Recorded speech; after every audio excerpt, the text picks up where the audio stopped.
Point with Jerry Roberts, brought to you by Guan Insurance Services and First Hawaiian Bank on 93.3 The Point. You might be a tailgater.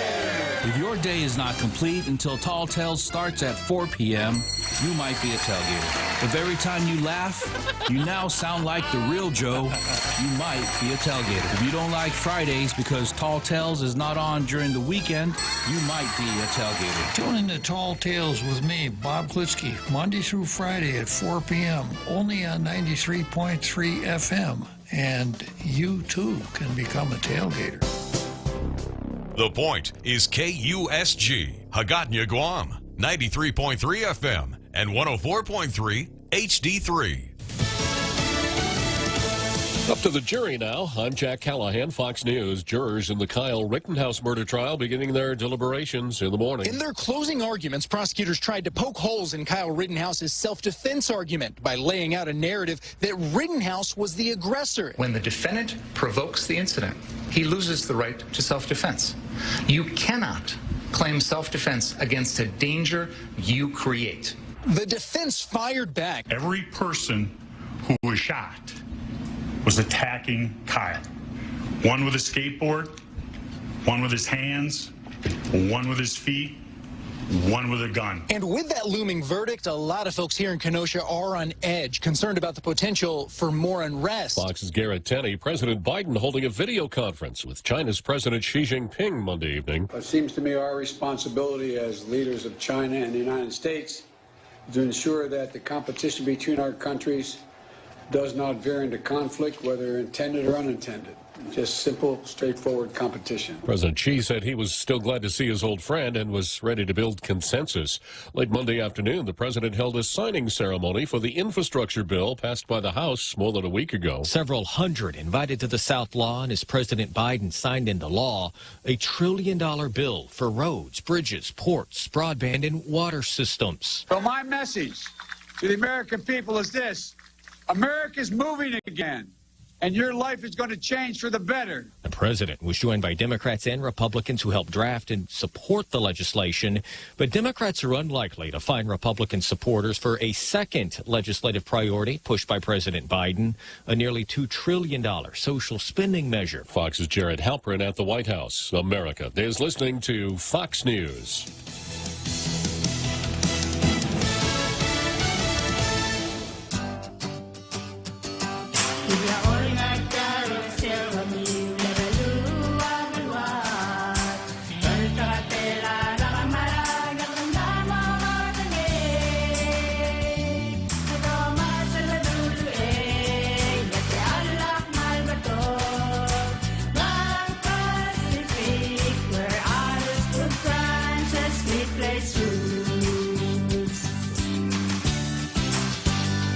Come try Guam's original Chamorro restaurant with Pica's Best 5 years running. Mezcla Chamorro Fusion Bistro. Experience Chef Peter's candied salmon over scallion coconut rice, octopus to naktak, Chamorro platter, and their award-winning gourmet hamburgers. Or if you're looking for something healthy, try their keto-friendly menu. Come and enjoy Mezcla's half-a-day service at their Hagåtña and Grand Plaza Tuman location. Call their Hagåtña location at 479-2652 for reservations.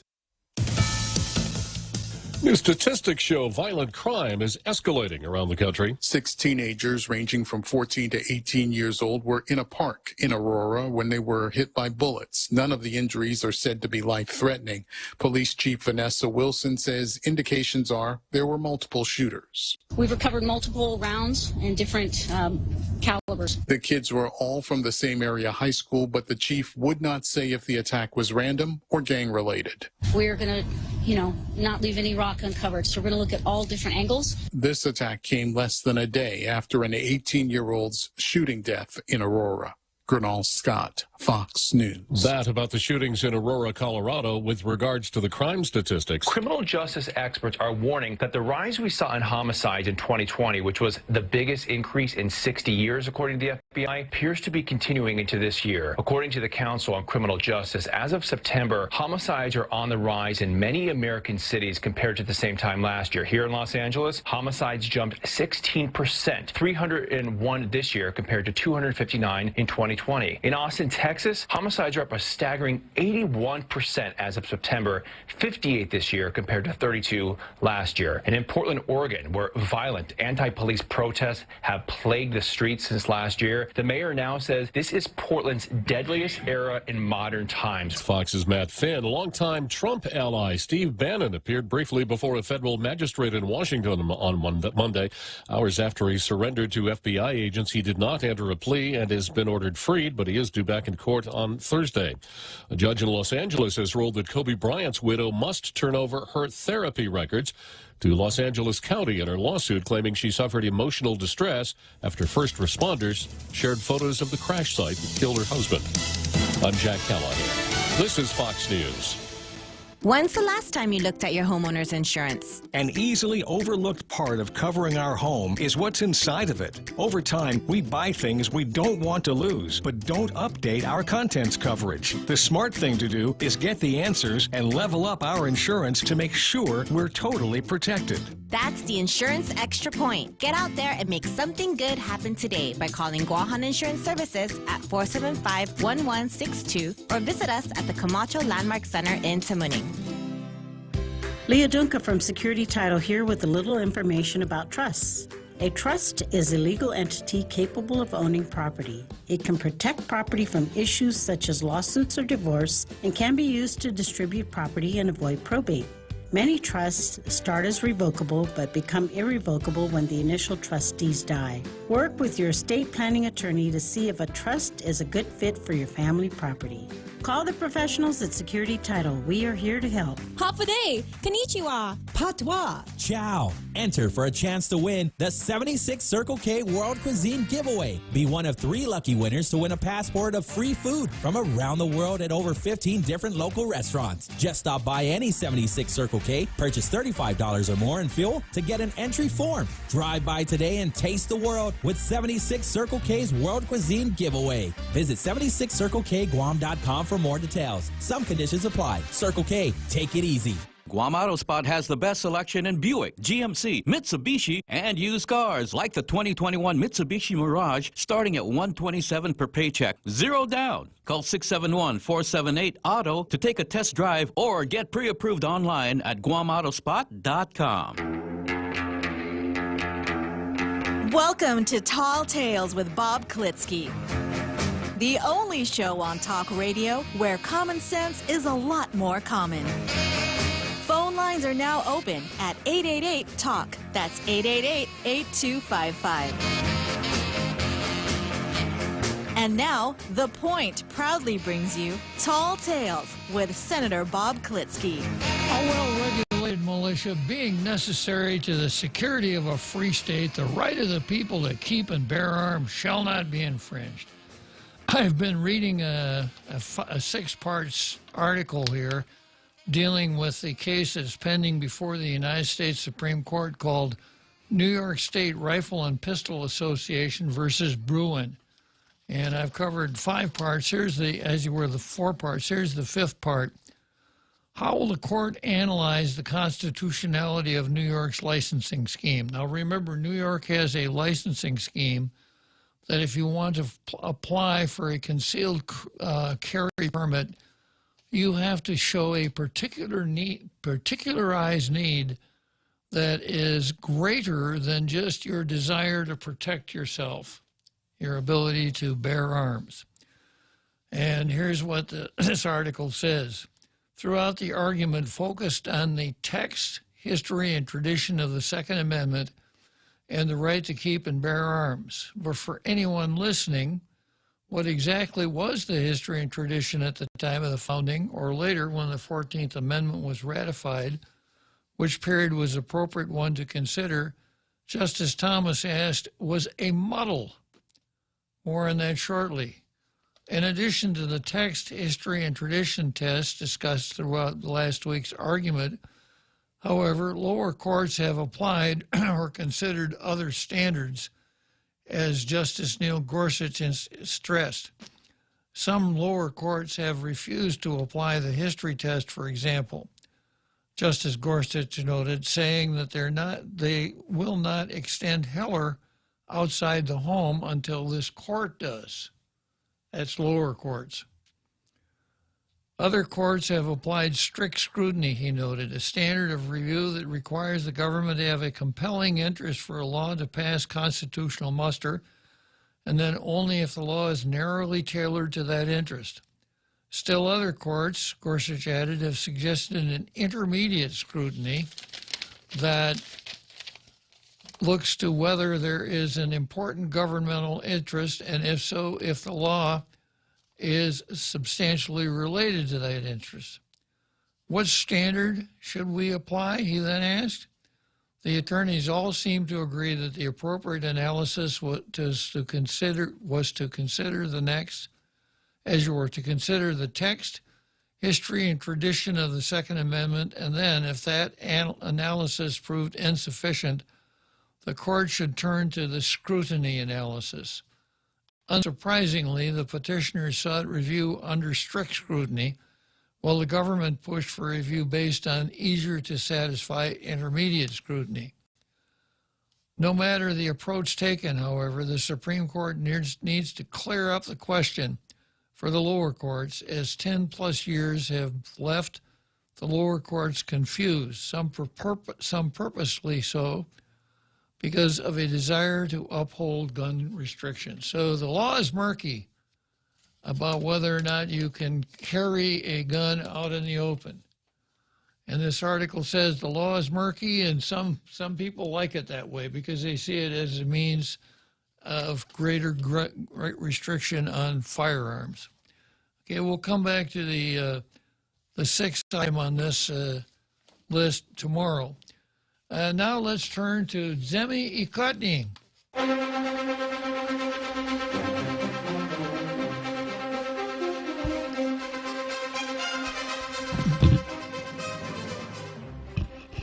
And this article this editorial is entitled, get my microphone adjusted properly here. Mass transit is an essential service for many. It should be funded that way. The Guam Regional Transit Authority is selling advertising space on the side of buses in hope of augmenting its budget so it can maintain the fleet of buses and vans which are running 16 hours a day, 6 days a week. I wonder if the Mass Transit Authority is going to buy some of that advertising. The agency's budget for fiscal 2022, which started last month, is $2,397,148 from the general fund and $297,483 from the public transit fund. This amount is less than what the agency has received in previous years from the local government.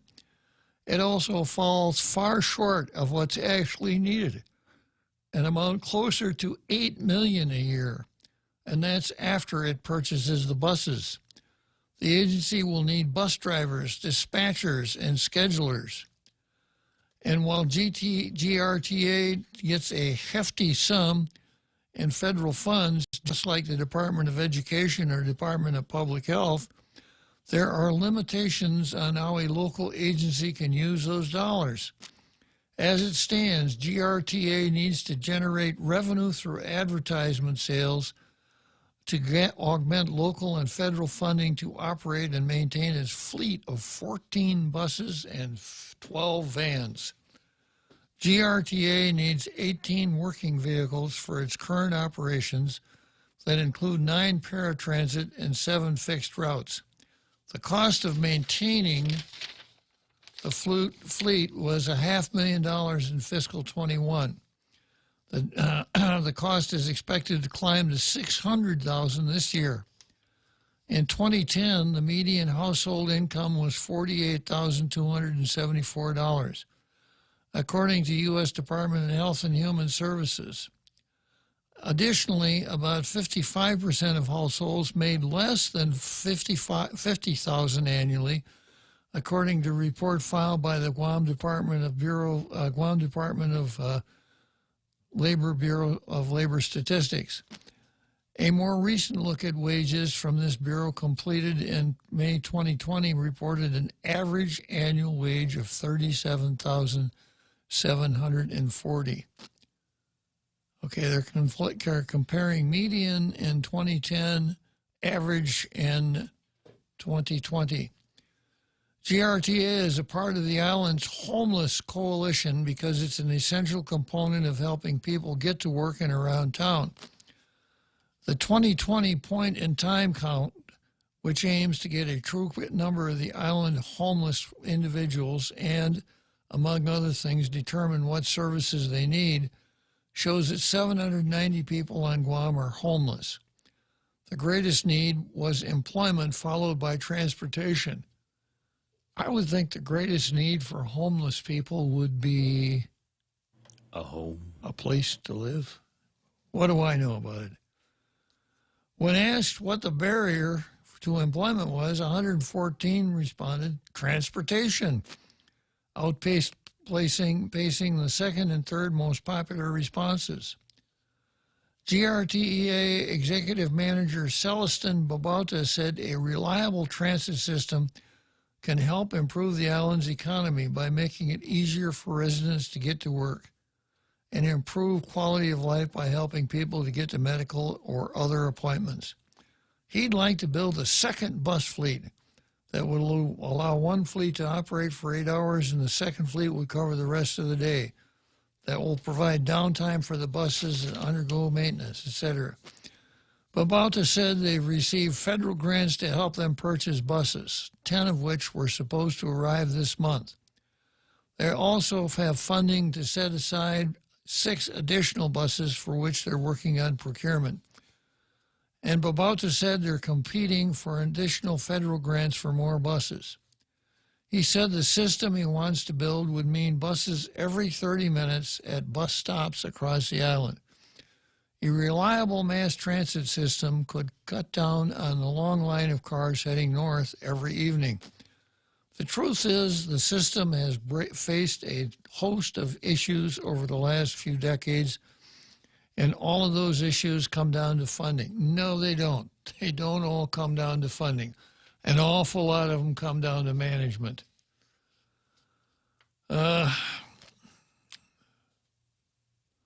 With an economy that's struggling to get back on its feet, this is a good time to get the public transit system running smoother and stronger. To do that, the island's elected leaders need to work together to move the island's public transportation system forward in a way that helps meet the needs of Guamanians. Otherwise, we run the risk of leaving many Guamanians stuck where they are. Every time the subject of mass transit comes up, I always kind of go through the same routine. I'm going to do it again. If you've heard it, it's well worth listening to. Point number 1, we do not have a mass transit system. And the reason we don't have a mass transit system is that you can't build any kind of a system on people who only use your system as a last resort. The customer base for the mass transit system, as you can tell just by reading the editorial, is really poor people. Now, it's unfortunate that we have, I think the article, the editorial said 790 homeless people. It's unfortunate that we have people in that situation. But, the reality is that poor people really don't support much of an enterprise. Only people that have money to spend can support businesses. Maybe it shouldn't be that way. If Bernie and Brandon had their way, we probably wouldn't be that way. You wouldn't need any money. The government would just do everything for you. But that's the way it is now. So if we want to have a real mass transit, not just one that's called a mass transit, we have to have a system that will generate what are called profits in other contexts. And the way to do that is to have a system that operates in a timely, efficient, dependable fashion that would be of service to people who can afford to pay for transportation. Now, I've used myself as an example on more than one occasion. I'm going to do it again. During the time that I worked in Agania, I would have gladly ridden a bus to and from work. If I could have walked down to Marine Corps Drive and been assured that a bus would arrive every 10 minutes on the 10 minutes during the period that I wanted to go downtown, say between 7 and 8:30. If a bus had come along every 10 minutes, I'd have gone down and jumped on the bus, and I'd have ridden it to Agania. Now, a real bus system would have a couple of shuttle buses in the Agania and Tamuning area. So you get to the main station in Agania, there's a little bus, probably no fee. You jump on and it just drives you around Agania so you can get to where you're going. I would have done that. I'd have paid $5 each way to do that. And I would have still come out money ahead if you figure out how much it costs to drive your car. But that wouldn't have been the big saving. The big saving would have been in my time. Because if I had been riding a bus to Agania from Jigo every day, I could read on that bus. If I were in the law business, I could get in some productive time on that bus going each direction. If not, I could read. I love to read.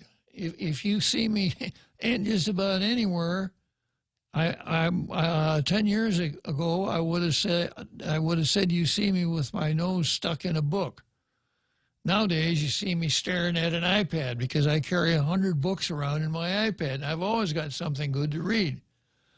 So I don't think that I'm the Lone Ranger on this. I think a lot of people would like to, rather than spend their time behind the wheel back and forth, would like to have the time to read, study, sleep, take a nap, work on their own jobs, be productive, etc. And if you could put that together so that people would pay to ride on that bus, pay enough money to pay for the service and leave a little bit of money left over, something we used to call profit. If that were the case, then we could accommodate the people that right now barely scrape enough money together for bus fare. We could accommodate them for no charge. Just make it into one of our social programs so that you go to a particular office, you prove up your income or lack thereof, you're given a pass, and you ride the bus. But as long as we're stumbling along here trying to perfect a system paid for by people that don't have any money, guess what? That's never going to work. Now, I've also gone down this road before. We have an abundance of buses on this island. And if you study the economics of busing, the largest cost in a bus company is rolling stock, your buses. And for a lot of bus companies, they're underutilized. Big cities that have bus companies have to have large number of buses twice a day. The rush hours when people are going to and from work. They don't need very many buses overnight, at midnight. Even in the middle of the day, the number of the bus utilization drops off. Well, if it were possible to put all of our buses together in one system, perhaps under a franchise or a licensing agreement, or some way for the government would hire the buses, we've got some perfect matches. We could have bus runs that did the Liberty runs from the bases to downtown, or from base to base, early in the morning and after work at night. If say from 5 till 7 in the morning, and from 7 till 9 at night, when the buses aren't in very high demand. We could use the same buses to haul the school kids during their time, and still have plenty of buses to handle the commuting rush hour. We have the buses down on Tumon Bay, the shopping buses.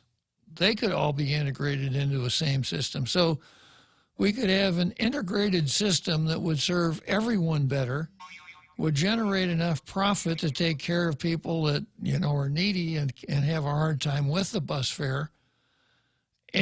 And we'd all be much better off. But to pretend that we have a mass transit system and run a huge overhead for a company that does not pay for itself, guess what? It's never going to work. It's the old story about the new real estate salesman the new real estate broker who came up with a dynamite business plan. How are you going to do it? Well, I'm going to buy high, and I'm going to sell low, and make it up in volume. That's kind of the way our mass transit system works. All right, we go from there to the Daily News editorial. Our view, vaccine mandate enforcement plan falls short. Assuming President Joe Biden's, let's go, Brandon, nationwide workplace vaccine mandate survives legal challenges. It was stillborn.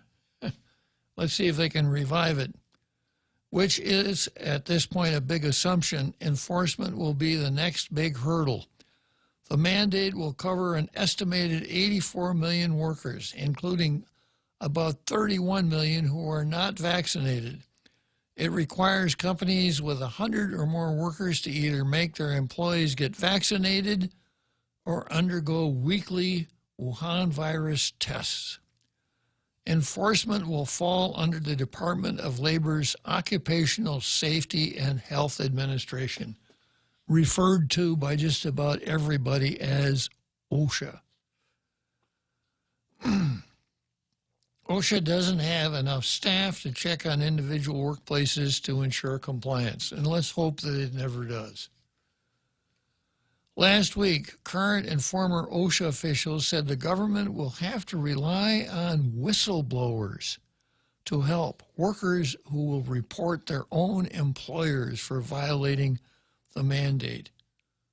Whistleblowers. I think there's another word you could use here instead of whistleblowers. How about rats? Nothing makes the workplace run smoother than employees who have an incentive to rat out the boss. That's a good way to have a good workplace. Jim Frederick, the acting chief of OSHA, told the Associated Press that his agency will focus on job sites, quote, where workers need assistance to have a safe and healthy workplace. Yeah, this is the old, if it saves just one life, it's worth it. That typically comes in the form of a complaint, Frederick said. On Guam, we are familiar with complaint-driven enforcement systems. For years, the Department of Public Health and Social Services relied mostly on complaints when conducting sanitary inspections because of a shortage of inspectors. Certainly, OSHA will experience such a shortage as well. Imagine the number of workers who will be needed to ensure that every worker at every company with more than 100 people is either vaccinated or undergoing weekly testing. As former OSHA Chief of Staff Debbie Berkowitz told the Associated Press, there's no army of OSHA inspectors that's going to be knocking on employers' doors. They're going to rely on workers and their union reps to file complaints. Retaliation against workers who report violations is illegal, but Berkowitz said retaliation is rampant. It's just those, bosses and managers and people like that. If the mandate is important enough to issue, it should be important enough to enforce. The government should not rely on whistleblowers to initiate its investigations. And this idea of referring to everyone who does blow the whistle on his boss as comrade is not a good idea. But that's exactly where we're headed, isn't it? Comrade Schultz. Let me see if I can get in character here. Yes, good, Comrade Schultz. You are ratting out on capitalistic boss. Good for you. You get Hero of United States Medal. Very good.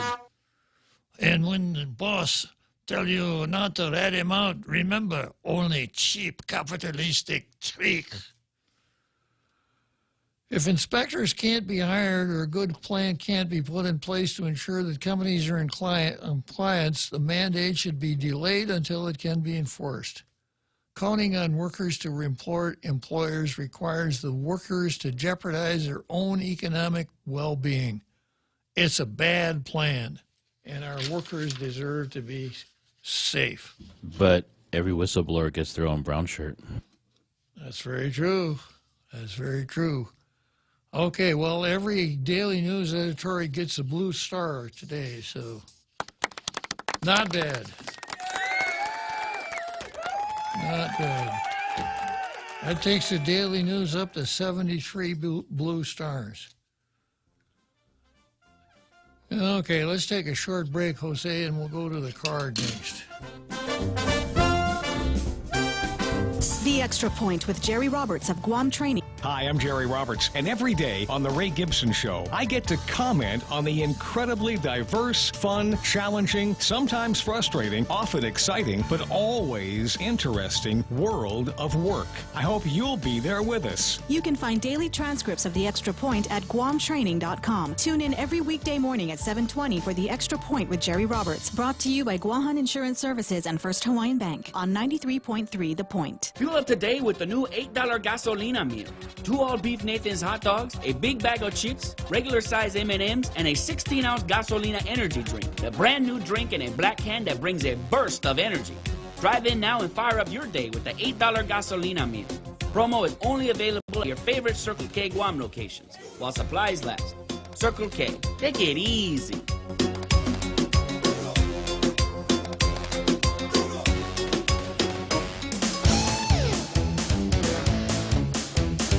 Now, more Tall Tales with Bob Klitzkie. Spitting truth like watermelon seeds at a summer picnic. Call now, 888-TALK, 888-8255. Okay, so this is today's card. I am going to tip my hat to Bavacqua versus Tweed with Underwood and white supremacy. We spent a little time on that yesterday. I want to go back and brush it up a little bit because it lays a nice foundation for the next item on the card, which is Weir versus the territory of Guam, more media versus truth, PNC journalism, et cetera, that whole conglomeration of issues. Then I have Davis versus Habib. Davis is a board member at the hospital. May Habib is the high-priced director of communications at the hospital. And Davis was there for a confirmation hearing, and it appears that she's ready, willing, and able to carry water for the hospital. You'll see that when we get into that article. Then I've got Weinberg versus apathy. Weinberg is an assistant attorney general. He's talking, he testified at a legislative hearing about lack of counsel at various health-related boards. It kind of ties into what David Lebowski had been complaining about since the tragedy involving his son. And then I've got Moylan versus the burn. Jim's got a good idea. He just needs to take it a little farther. But he has already told us that although the statute that he is complaining about kicked in 2 months ago, so far all he's received is the burn. And then I've got a couple of letter writers, Egarolu and Dahelig, taking on the ratepayers at the Guam Power Authority. And I'm going to spend a little bit more time with Repeat's letter to the editor, which is on the card as Repeat versus Repeat, which I'm going to be repeating. Sounds like a repeat. Yeah. Okay, so yesterday I talked about Robert Underwood and his weekly column where he came out with this. The title of the column is Underwood, Racists Can't Handle the Truth. And then he goes into the old, the same old routine. He says, fear of the unknown, of the uncomfortable is a great motivator. To understand how critical race theory affects us here, take a look at the Insular cases. So if there had been any doubt before Robert's column ran on Saturday, it's now clear that he is the Westpac distributor for critical race theory. The Insular cases created unincorporated territories from areas taken from Spain. This includes Guam, Philippines, and Puerto Rico. The logic was racist and based on the fact that the new territories were inhabited by aliens and savages who do not follow Anglo-Saxon legal principles. Well, that just is wrong. And I spent a fair amount of time going through a letter that I wrote to Robert pointing out how wrong it was and being very critical of an employee of his at the time known as Ann Paris Hattori, who took the fib national when she appeared on the USA Today show, as you were, USA Daily Show. Yeah, no, it's not the day. It's the US. It's USA Today with what was the guy's name?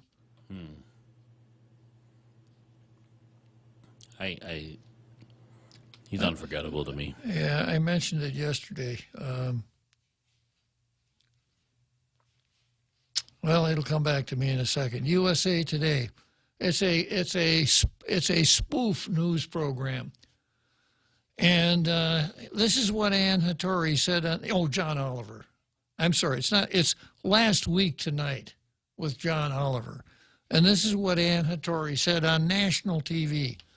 The United States flag is flying over these lands, so some people said, well, doesn't that mean that American laws apply?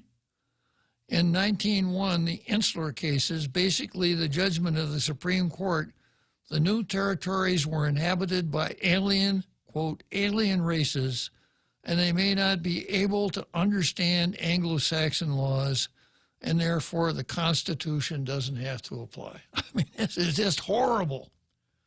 Now, this would be horrible if it popped up in somebody's Facebook page. Because it's dead wrong. It's not what the Insular cases said, and it's not the holding of any of the Insular cases. Certainly not Downs versus Bidwell. And Robert Underwood was the president, and Ann Paris Hattori was a history professor at the time. And I called Ann on this in a letter to Robert, and I pointed out that Robert had said, anyone who uses the title professor has a special responsibility to be truthful. The general public should feel free to demand more from academics in terms of quality of thought, transparency of processes, and most of all, honesty and integrity. At UOG, we have many academics who willingly share their ideas in public. The public should feel free to respond with ideas and hold them accountable, especially if they use the title professor. Academic freedom isn't free. There are many responsibilities associated with it. Apparently that applies to professors, but not presidents. Because Robert, in his column, comes out and says, talking about this is the logic now of the Insular cases. The logic was racist and based on the fact that the new territories were inhabited by aliens and savages who do not follow Anglo-Saxon legal principles. The systemic racism was raised in last week's case in the Supreme Court on the extension of SSI benefits, etc. Well, no, that wasn't the logic. If you took the time to read the Insular case, you only really need to read Downs versus Bidwell. And you find out that it's a commercial case. It's about paying the duty on bananas. It's about whether the uniformity clause of the Constitution applies, the taxing part of the Constitution. It's not about alien races or any of the rest of this stuff. But, as Michael Lind said, it's easier to believe the lie you've heard 1,000 times than the truth you've heard for the first time. Well, Robert, you didn't hear this for the first. You've heard this before, but you just gloss over it to work on your chops as the Westpac distributor for critical racism. Well, you won. You know, if it's a contest between you and Michael Bavacqua, it's a close race. But I think the title goes to you after reading this column. So I just wanted to come back and refresh your recollection here of what separatists are up to and where we're going here with this whole critical race theory, the insular cases, and aliens and savages. Tina tried that too in her resolution by misquoting and taking out of context a Navy report that was the crux of her resolution too. Yes, and the paper that she quoted actually stood for exactly the opposite preposition that the one she advanced. But there's no sense letting the truth interfere with the telling of a good story. Okay, next item on the card is Weir versus the Territory of Guam. And this is Neil Weir. I'm looking around here to see if I've got a caller that's going to repeat, who is kind of a Neil Weir fan. But there is a story that ran on PNC News, and I'm going to go through it again here.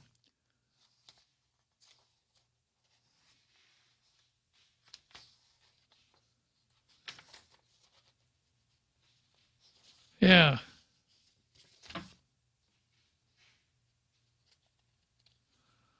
Yeah. This is a letter I got from Neil Weir.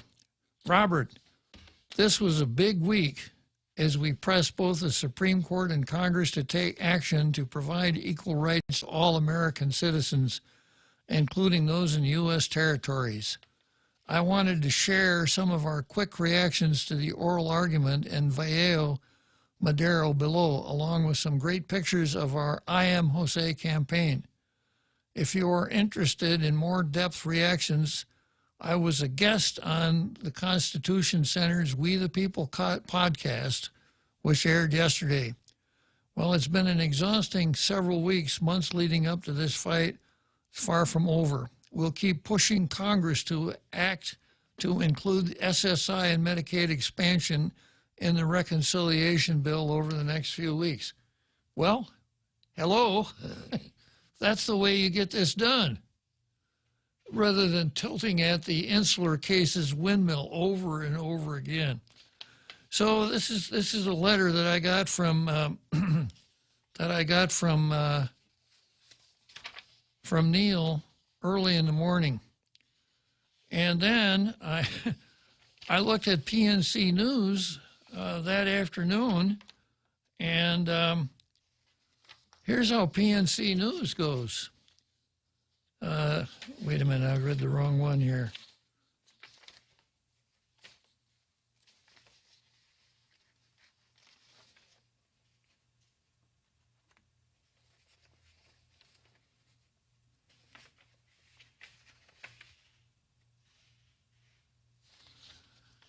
Yeah, let me just go to the punchline here.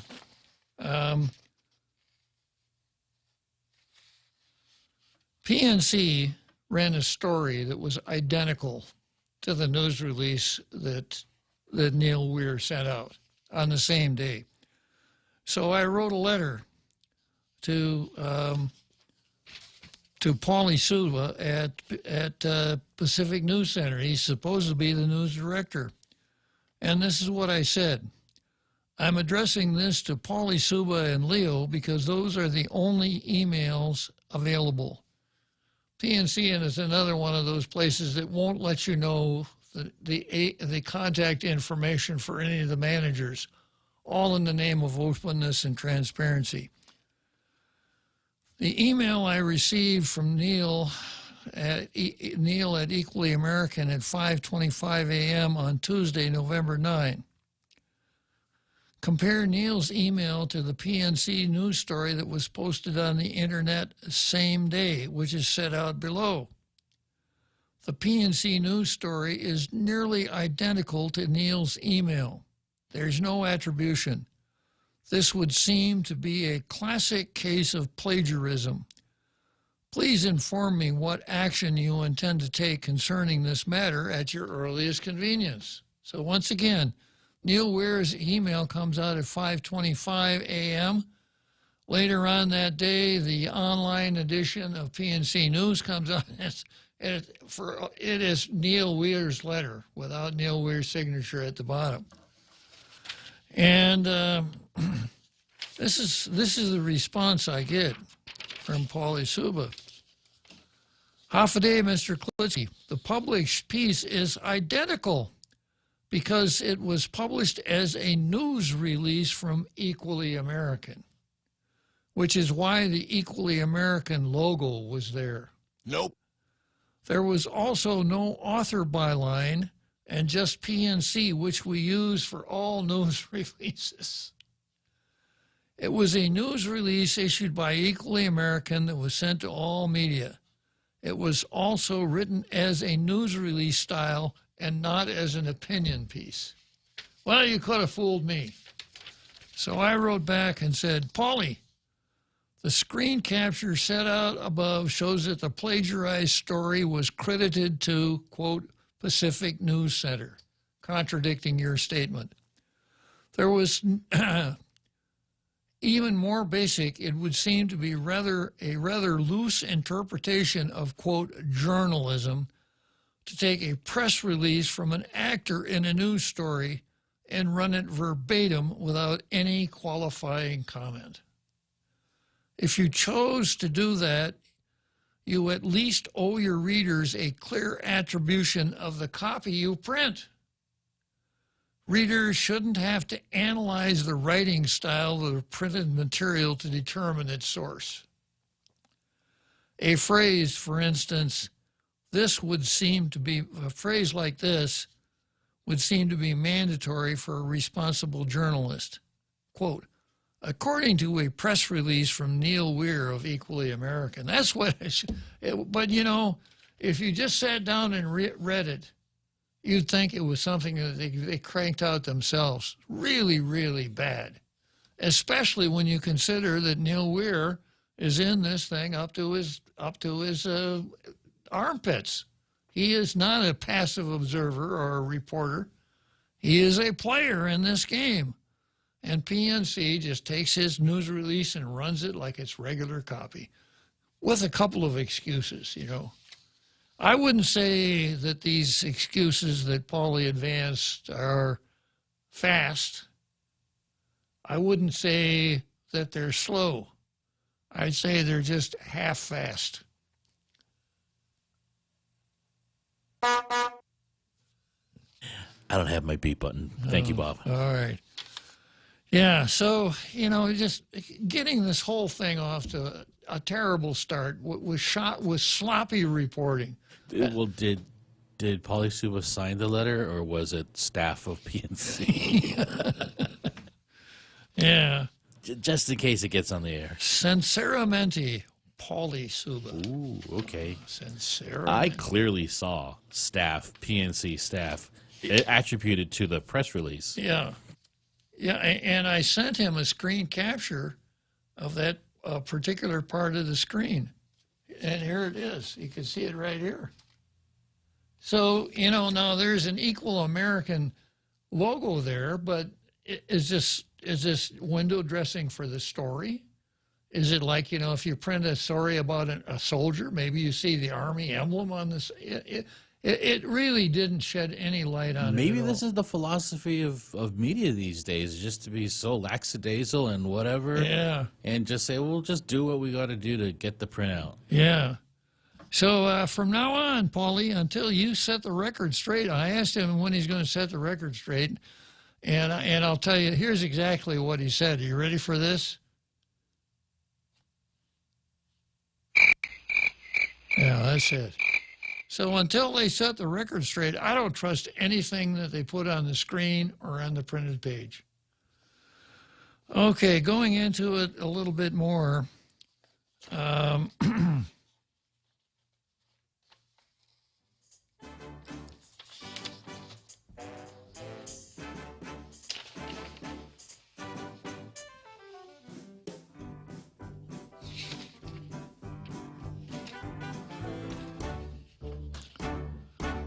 Okay, let's take a short break here.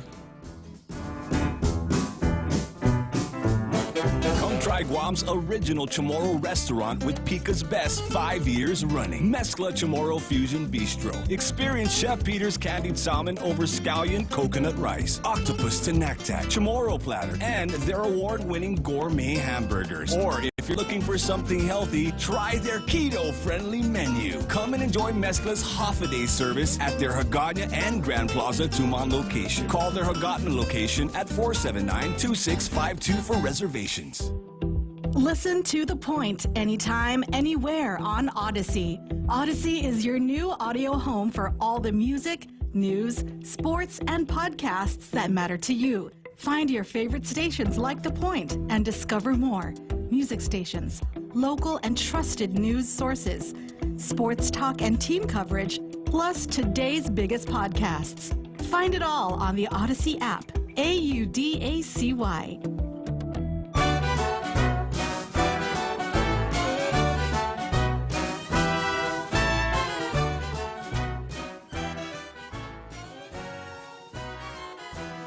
So Neil sent out a letter on November 13, and it's addressed to me, Robert. This was a big week as we pressed both the Supreme Court and Congress to take action to provide equal rights to all American citizens. Equal rights means money. That's the new definition of equal rights, including those in U.S. territories. I wanted to share some of our quick reactions to the oral argument in Valle Madero below, along with some great pictures, etc. While it's been an exhausting several weeks leading up to this, the fight is far from over. We'll keep pushing Congress to act to include SSI and Medicaid expansion in the reconciliation bill over the next few weeks. Once again, that's the way you get things done. And we'll continue with our work to get folks to focus on Mr. Valle Madero's Supreme Court case. Now, here's the punchline. Ultimately, we can't do any of this without the charitable support we receive. So as you think through your end-of-year giving, hint, hint, hint, please consider including Equally American among your list of organizations that you support. Are you listening, Paulie? More on making a tax-deductible contribution here, and there's a link that you can click on if you want to make a charitable contribution to Equally American. Now, here's some observations. On Tuesday, the Supreme Court was asked to consider what 4 words emblazoned on the front of the court, quote, equal justice under law, mean to the 3.5 million citizens living in the U.S. territories. Now, I can imagine counsel out there with flashcards with it. I know it's just a figure of speech. At issue was whether the denial of supplemental security income benefits to Mr. Valle Madero based solely on his place of residence in Puerto Rico violated the Constitution's guarantee of equal protection. Well, if you're listening the other day when I talked about the Caroline Products case, you would be able to answer that question because that's not what it's based on. 2 lower courts ruled favorably for Mr. Valle Madero, but it was unclear after oral argument whether the Supreme Court would affirm or reverse those decisions. Now, here's a quote from Neil Weir himself. Not PNC. No, not PMC. The argument was much farther ranging than I expected, said Neil Weir, president and founder of Equally American. Yeah. We weren't given a lot in the way of answers on what most of the justices were thinking. It was clear that many of them were still thinking through, sometimes out loud, what they wanted to do in the case. The strongest voice in favor of Mr. Valle Madero was Justice Sonia Sotomayor, whose parents are from Puerto Rico. She explained to her colleagues that Puerto Ricans are citizens. and the Constitution applies to them. Their needy people are being treated different than the needy people in the 50 states, the District of Columbia, and the Northern Mariana Islands. She emphasized again, needy is needy, whether in Puerto Rico or in the mainland. This is a new gloss on the Equal Protection Clause. Now, I'm going to be a little bit critical of Justice Sotomayor here. To the uninitiated observer, this looks like a case of hometowning. Now, let me tell you what hometowning means.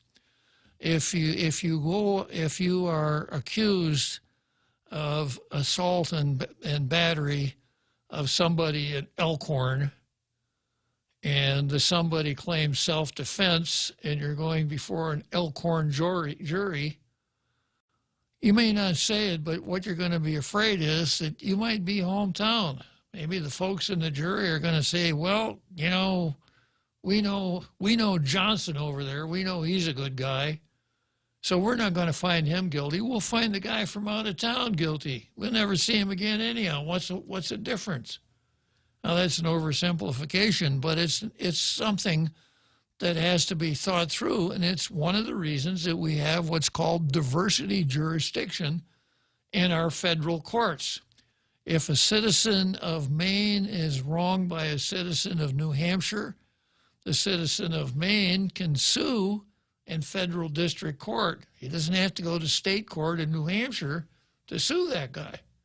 This is an anti-hometowning remedy. So when you have someone who comes forward and says, you know, my parents are Puerto Rican, and then you take a position on the case during oral argument, does that give anybody a feeling of comfort? Maybe people from Puerto Rico. But it's not supposed to be the way we picture our judiciary. You know, on the talking about the four words, if you've ever seen the front of the Supreme Court, you see Justice, who's a female of all things. She's got a blindfold on, and she's got a sword, right? She's got a sword because she has power. She has a blindfold because she's not going to be taken in by appearances. So that's what she said.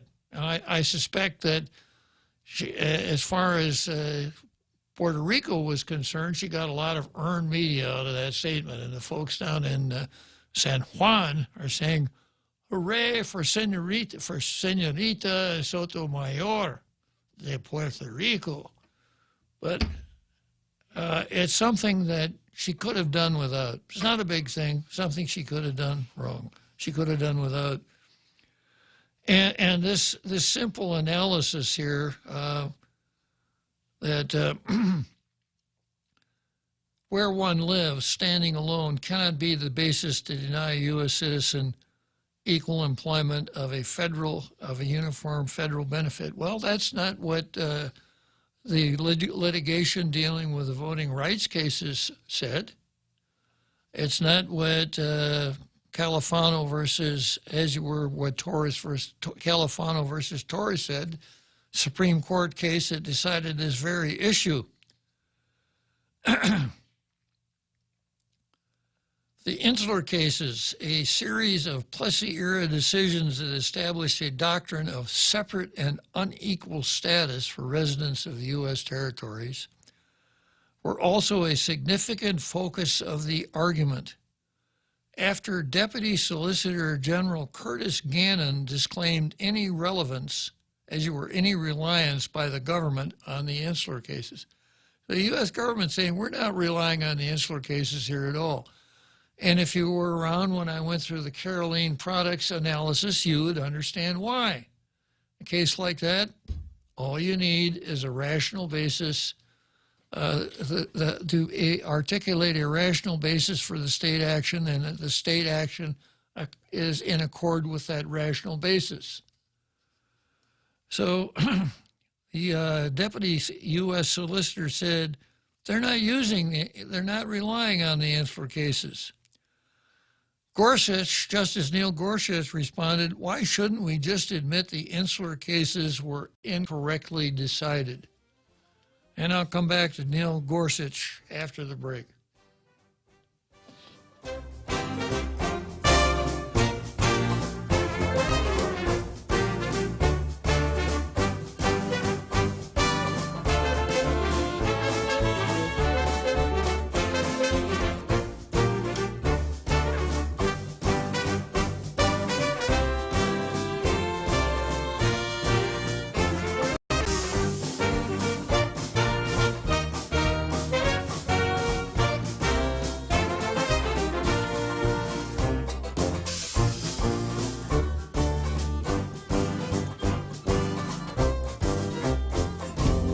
The Point is KUSG, Hagåtña, Guam, 93.3 FM and 104.3 HD3.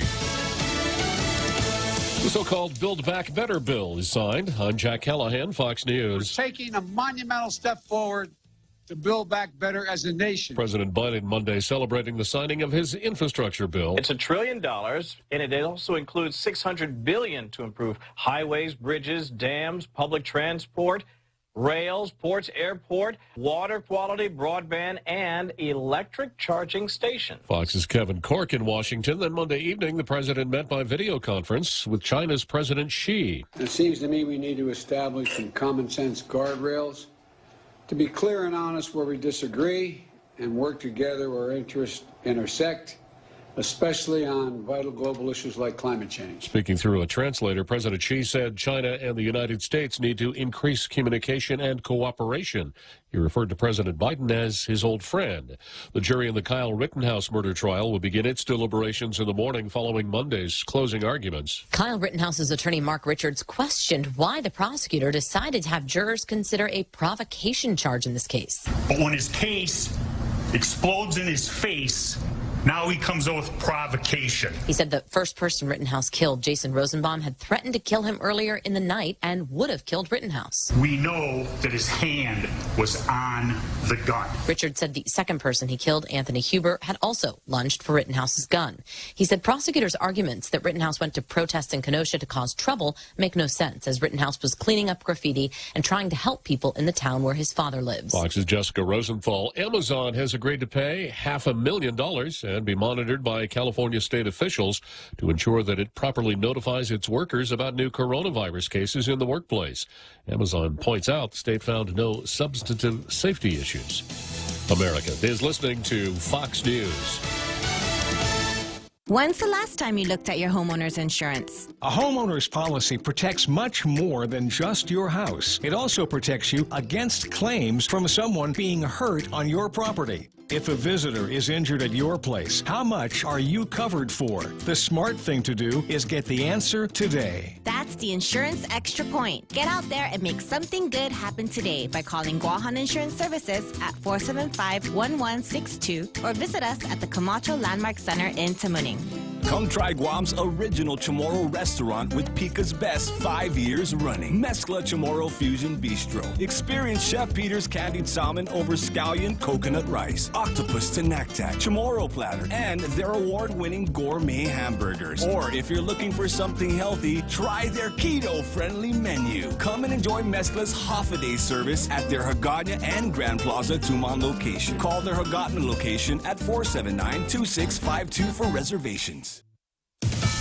NASA is sharply criticizing Russia for blowing up its own satellite with a missile. After that satellite shattered, NASA says it created a debris field that endangered the ISS, and that debris is going to pose a hazard for years to come. The 4 U.S. astronauts, a German astronaut, and 2 Russian cosmonauts were told to take cover in their docked spaceship capsules for about 2 hours. U.S. Space Command said the Russian missile launch produced over 1,500 pieces of trackable orbital debris, while NASA Administrator Bill Nelson said he's outraged by the Russian action, calling it irresponsible. Jill Nato, Fox News. Homeland Security Secretary Alejandro Mayorkas will testify to the Senate Judiciary Committee on Tuesday. Sure to be grilled on several pressing Homeland Security issues, including Custom and Border Protection's latest migrant apprehension numbers, showing more than 164,000 encounters along the southern border in October. That's up 128% from October of last year. 6 teenagers were wounded Monday in a drive-by shooting at a park near a high school in the Denver suburb of Aurora, Colorado. All are expected to survive. Police are asking neighbors to share video from their home surveillance systems that might help them identify the shooters. Just a week to go until Thanksgiving. Airlines are bracing for one of the busiest travel weekends since the pandemic started. This Thanksgiving, the turkeys won't be flying, but millions of Americans will be. After a year and a half of COVID, many of us are cleared for takeoff. This Thanksgiving, airline bookings are outpacing 2019 before COVID hit, when 47 million passengers took to the skies. Expect packed planes, long lines, delays, but experts say the airlines are ready. So far, bookings are 78% higher than last year, 3.2% higher than 2 years ago. Fox's Eric Shawn, and I'm Jack Callahan. This is Fox News. Always here to help you. This island is our home. Through the years, we've been a friend to the neighbors we have known. Now we're banking on the future. There's services to choose. Bank Pacific, where others put branches, we place roots. Leah Dunca from Security Title here with a little information about trusts. A trust is a legal entity capable of owning property. It can protect property from issues such as lawsuits or divorce and can be used to distribute property and avoid probate. Many trusts start as revocable but become irrevocable when the initial trustees die. Work with your estate planning attorney to see if a trust is a good fit for your family property. Call the professionals at Security Title. We are here to help. Listen to The Point anytime, anywhere on Odyssey. Odyssey is your new audio home for all the music, news, sports, and podcasts that matter to you. Find your favorite stations like The Point and discover more. Music stations, local and trusted news sources, sports talk and team coverage, plus today's biggest podcasts. Find it all on the Odyssey app. AUDACY. Guam Auto Spot has the best selection in Buick, GMC, Mitsubishi, and used cars like the 2021 Mitsubishi Mirage starting at $127 per paycheck. 0 down. Call 671-478-AUTO to take a test drive or get pre-approved online at guamautospot.com.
Okay, so here we are again. We're back with Neil Weir and his adventures. Neil Weir and his wild adventures at the Supreme Court. Oh, where is Weir? Yeah. So he's giving his report of his observation of the Supreme Court, and when we broke for the halftime show, he was talking about Justice Gorsuch's remarks concerning the Insular cases. So that's where I'll pick up. After Deputy Solicitor General Curtis Gannon disclaimed any reliance by the government on the Insular cases, and as I said before, if you understand the Caroline Products case, you'd know why that wouldn't be necessary. When Gannon declined, as you were, Justice Gorsuch responded, "Why shouldn't we just admit the insular cases were incorrectly decided?" When Mr. Gannon declined to answer directly, Gorsuch pressed further. "From the government's point of view, if the insular cases are wrong, why shouldn't we just say what everybody knows to be true?" This is pretty disappointing from a Supreme Court justice. What everybody knows, right? You wouldn't get away with that on Tall Tales. In response, Gannon stated that some of the reasoning and rhetoric of the insular cases is obviously anathema, has been for decades, if not from the outset. He declined the opportunity presented by Justice Gorsuch to call on the court to overrule the insular cases. Weir remarked, now here's Weir sticking his own remark into his press release. "We've been calling on the Supreme Court to overrule the insular cases for years. I was so pleased to hear Justice Gorsuch call out the insular cases so directly. It was disappointing, though, that even after Justice Gorsuch opened the door for the government to walk through, they refused to take that step. In effect, the Biden-Harris Justice Department is continuing to defend the insular cases, which is hard to square with the values they profess to adhere to." Well, I'll go along with the end of that sentence. It's hard to square with the values that Biden and Harris profess to, because I don't think even they know what they are. Yeah. Well, you know, the Supreme Court, except for Justice Thomas, always holds that you have to be very careful when you go against stare decisis. In other words, the case law that's been established on a particular point. And the insular cases, of course, have been the law for over 100 years. Downs versus Bidwell, the Revenue Clause, et cetera, for over 100 years. And one of the things that the justices take into consideration when they overrule precedent is reliance on the old law. How disruptive would it be to do away with the old law, given that a lot of people have relied on it? Now, that would be a question that Amata Radewagen could hometown quite easily, isn't it? If you did away with the insular cases, you would turn American Samoa inside out, because you would totally destroy their approach to governing those islands. You would have an adverse effect on both Guam and the Virgin Islands, who have a tax structure built around the fact that the Revenue Clause doesn't apply here. So, and once again, here's Neil Weir coming in to save us from the insular cases. I don't want to be saved from the insular cases. I wrote a column for the Pacific Island Times, the title of which is "The Insular Cases Are Our Best Friends." And they are. It's because of the insular cases that we're not packing up our money and sending it off to the IRS in Washington. We keep taxes right here. We get the Section 30 money. We don't pay U.S. tariffs on imports, et cetera. That's because of the insular cases. So if Weir had his way and the Supreme Court said, we hereby overrule Downs versus Bidwell and determine that the Constitution of the United States applies to the insular territories ex proprio vigere, it would be a disaster for us. Nothing but a disaster. First of all, we would have to fire half the government of Guam or double our taxes in order to keep this huge government of ours going. And we'd all be filing with the IRS instead of with Rev Tax. Is that what you want, Neil Weir? That sounds savage. It does.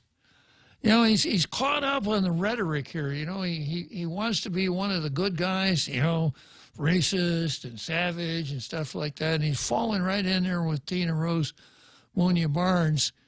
And you know, I have an absolute antidote for guys like that. You ought to read the insular cases, not read what somebody says about them, but read the cases themselves. I would prescribe that for Robert, for Ann Hattori, for Neil Weir, etc. Because, you know, to urge the Supreme Court, you know, to like Neil Weir, oh, it's so bad, you know, they're not going to do it. And the Justice Department didn't walk through that door once it was open. Thank God for that. So that's where we are with that. So two really bad things here. We got Neil Weir going out here and trying to save us from ourselves and save the Samoans from ourselves. And we got Paulie Suba trying to make Neil Weir obviously a part of his staff. There's no sense writing news stories when you got Neil Weir around. We'll just use his press releases. It's pretty sad on both fronts. As far as the insular cases, so many people, Tina Rose Munya Barnes, apparently Neil Weir, maybe Neil Gorsuch. Oh, yeah, insular. Yeah, I heard about them. Racist savages, not treating the people in the islands fairly. Equal justice under law. Well, that's the last thing we want here is equal justice, because we got more than equal justice right now. We don't want to give it up.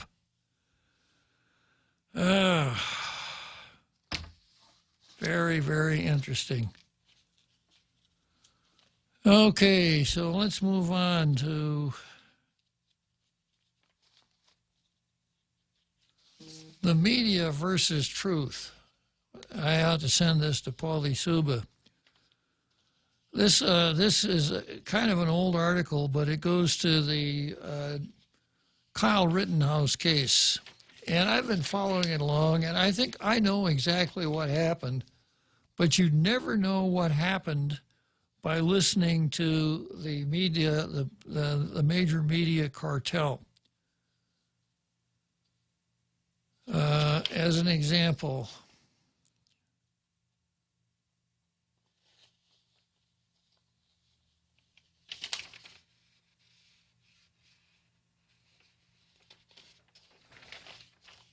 yeah, this is from a guy named Nick Arama. We've written before about how the prosecution seems to have been imploding its own case in the trial of Kyle Rittenhouse. Today was perhaps the capper of them all that completely blew up the case. The defense was questioning Gage Grosskreutz, Mr. Fat Cross, Grosskreutz. The third man Rittenhouse shot. Grosskreutz admitted he advanced on Rittenhouse and pointed the gun at him. And it was only after that Rittenhouse shot him.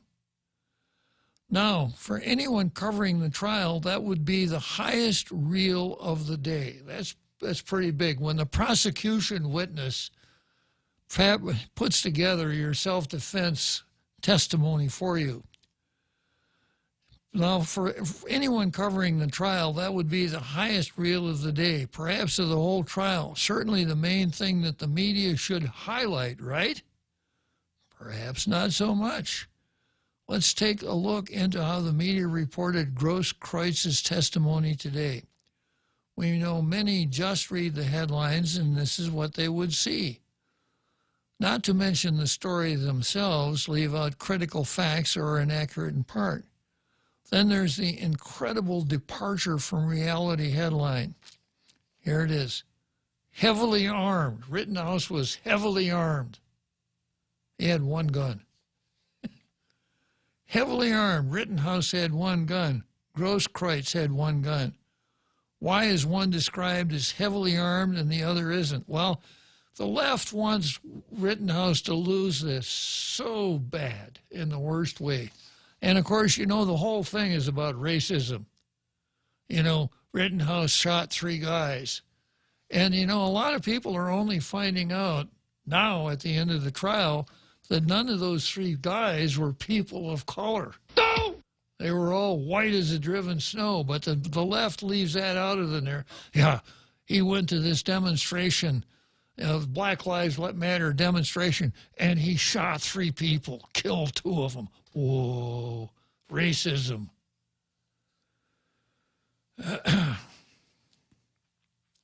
Here are the headlines of Reuters and the Washington Post. Reuters runs Kreuz claiming he tried to disarm Rittenhouse. How? By pointing his gun at him? Here's a take from the local Fox station out in North Carolina, WGHP, Fox 8. Notice they cut away from the depiction of the action just before Rittenhouse is attacked, claiming his arms were raised when Rittenhouse shot him. You get the idea that that's a reasonable sample of what they're shoveling out. We see how the media is portraying the trial today, so we can see just how misleading it is because we know what happened at the trial. And I think we know what happened in Kenosha, too. Rittenhouse lives in Antioch, Illinois. He has a job in Kenosha. He drives to Kenosha every day. He has a friend in Kenosha that has an AR-15-like rifle. The night of the action, Rittenhouse was already in Kenosha. He'd gotten off work. He went to see his friend.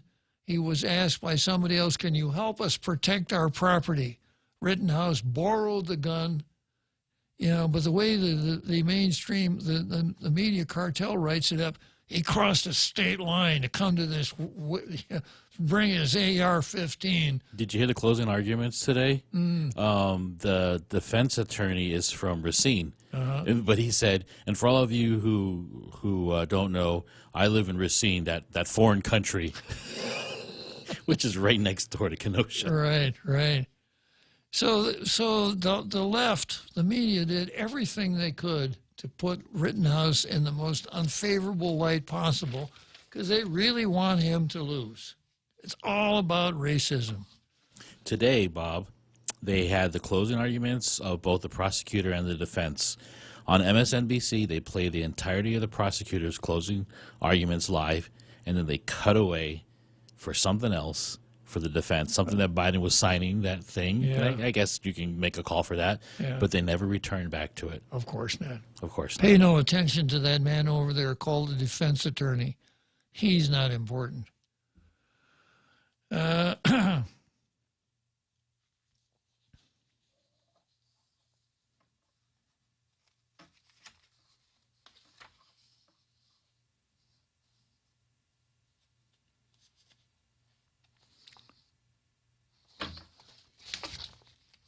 Let's see here. Okay, next I've got Davis versus Habib.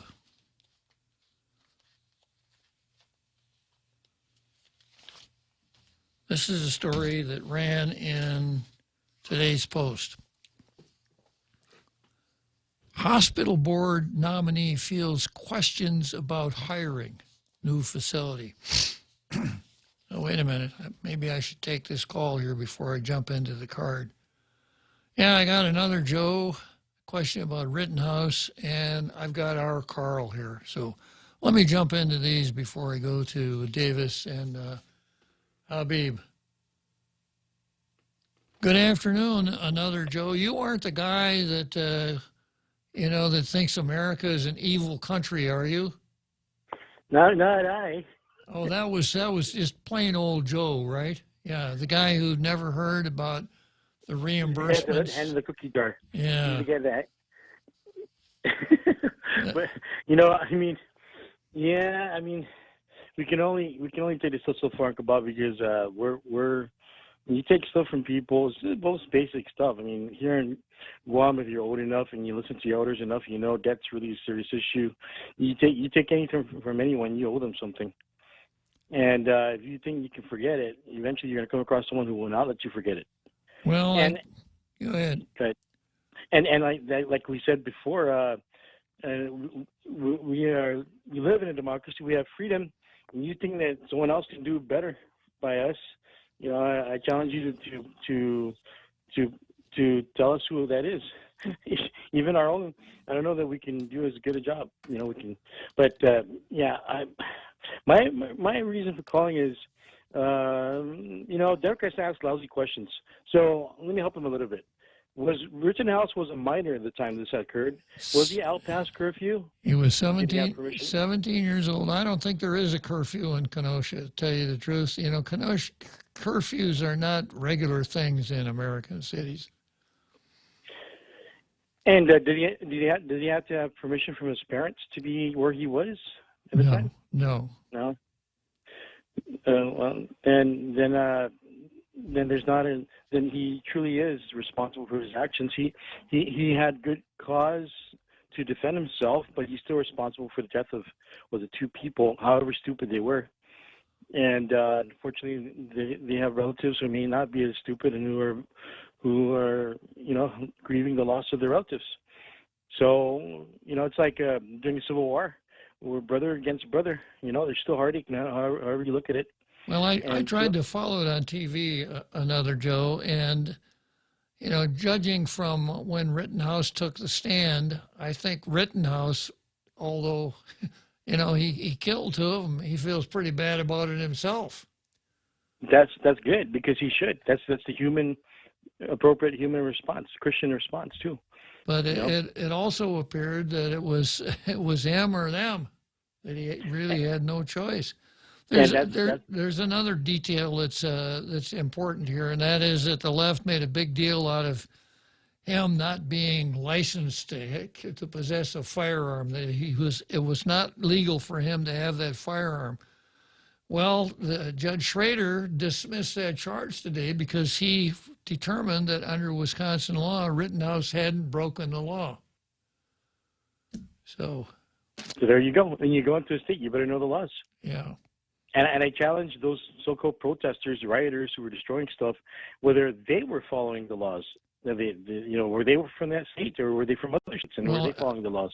I know from watching CNN that that demonstration was a mostly peaceful demonstration, and you could really tell because the demonstrators were so brightly lit by the fire burning right behind the newscaster, the burning building, Bob, I don't know how long people are going to expect so-called, if there's such a thing as a so-called silent majority, basically not as articulate as you, Uncle Bob, but listen to those like you who are articulate and have decided that, hey, this makes sense. He is defending himself, and at some point in time, you're going to depend on your neighbors, and when people are out destroying stuff and you don't want them to, and they outnumber the police, then you got to take the next step. Either you have, that's why they had the Minutemen, the militias, and that's why you have a military. Now, if you don't have a military coming in to keep the peace, then the residents are going to have to depend on each other. It's what the Korean community did in L.A. during the early 90s. I forget what year it was. The Rodney King riots. Yeah, there's the Korean community was on the rooftops with well-sighted rifles defending their property. You can't blame them. You can't. And I don't think that I'm going to hold this kid Rittenhouse out as a hero, but I'm certainly not going to criticize him because he did what a lot of people felt had to be done. The cops weren't giving him the right kind of protection. The governor of Wisconsin would not call in the National Guard to quell the riots. The place was a madhouse, and if you saw some of the pictures, there's some real heartbreaking stories there of people who had their lifetimes burned down for no reason at all. So, I think that I kind of hope there's a little bit of Kyle Rittenhouse in most citizens, that they are ready to come forward and defend their property when something like this happens. Except you don't want your grandchildren, 17-year-olds and below, doing that. It makes mothers hold their below 17 up to 17-year-olds closer to protect. It's okay if you're an adult, right? But the children, they're not quite mature and exposed to the real world. Anyway, thanks for your time, Bob. I'll just keep listening. Okay, another Joe. Yeah, and then let's see. It's a little early for you. Want to go? Let's go to Wrigley Field for the 7th inning stretch, and we'll see if we can find the most dangerous man in the ballpark in there. The Extra Point with Jerry Roberts of Guam Training. Hi, I'm Jerry Roberts, and every day on The Ray Gibson Show, I get to comment on the incredibly diverse, fun, challenging, sometimes frustrating, often exciting, but always interesting world of work. I hope you'll be there with us. You can find daily transcripts of The Extra Point at guamtraining.com. Tune in every weekday morning at 7:20 for The Extra Point with Jerry Roberts, brought to you by Guahan Insurance Services and First Hawaiian Bank on 93.3 The Point. Hafude, konnichiwa, Patois. Ciao. Enter for a chance to win the 76 Circle K World Cuisine Giveaway. Be one of 3 lucky winners to win a passport of free food from around the world at over 15 different local restaurants. Just stop by any 76 Circle K, purchase $35 or more in fuel to get an entry form. Drive by today and taste the world with 76 Circle K's World Cuisine Giveaway. Visit 76circlekguam.com for more details. Some conditions apply. Circle K, take it easy.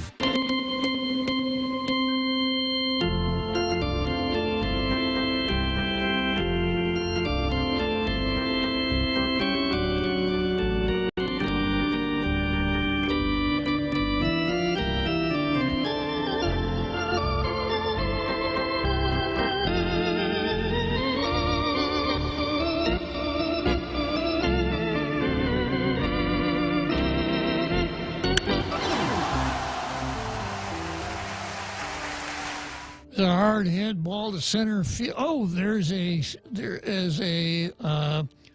spectator out in center field leaning over. He caught the ball.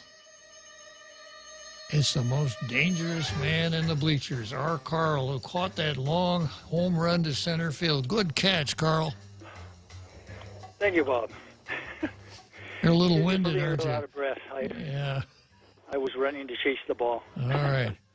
No, I'm doing some chopping in the yard, and I have you guys playing in the background. I like the first story better. Yeah, fits in much better with the narrative. Mm-hmm.